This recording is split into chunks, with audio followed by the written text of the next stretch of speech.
நம்பரில் பிறந்தவங்க எப்படி இருப்பாங்கன்னா, சந்தேக நோக்கத்தோடவே இருப்பாங்க அவங்க. யாரை பார்த்தாலும் முதல்ல பாசிட்டிவ் திங்கிங் வராது, நெகட்டிவாக தான் அவங்கள பார்ப்பாங்க. ஏன்னா அவங்களுக்கு வந்து எப்பவுமே எதை பார்த்தாலுமே சந்தேகம். ஏன்னா 4ன்றது வந்து பார்த்திங்கன்னா ராகு நம்பர், ஷேடோ கிரகம். முதல்ல உருவத்தை பார்த்து அவங்க கணக்கு போடுவாங்க, அவங்களுடைய நிழலை பார்ப்பாங்க. ஏன்னா நிழல் நிஜமாகினதுன்னா தான் ஒரு உருவம் கண்டிப்பாக நிற்கும். அவங்களுக்கு வந்து நிழல் மேலேயே சந்தேகம் வந்துட்டு இருக்கும். எப்போவுமே அவங்களுக்கு இந்த சந்தேகன்றது அது ஒரு பெரிய ப்ளஸ் பாயிண்ட்டுன்னு சொல்லலாம். ஏன்னா சந்தேகப்படுறதுல தப்பு இல்லையே. ஒரு விஷயத்தில் சந்தேகம் இருந்தால் தான் அதுக்கு விட தேடி அலைய முடியும். உடனே நம்பிட்டுன்னு வச்சுங்களேன், அதுக்கு வந்து அர்த்தமே இல்லாமல் போய்டும்.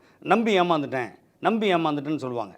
ஆனால் 4ஆம் நம்பரில் பிறந்தவங்க இந்த 4, 13, 22, 31ஆம் தேதியில் பிறந்தவருடைய வாழ்க்கை எப்போவுமே பார்த்திங்களா சந்தேகத்தோடவே வாழ்ந்துட்டு தெளிவடைஞ்சிருவாங்க.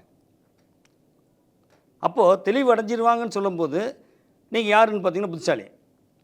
ஏன்னா தெளிவு அடையாமல் இருக்கிறவங்க தான் புத்திசாலி இல்லை, நீங்கள் தெளிவடைஞ்சிருவீங்க.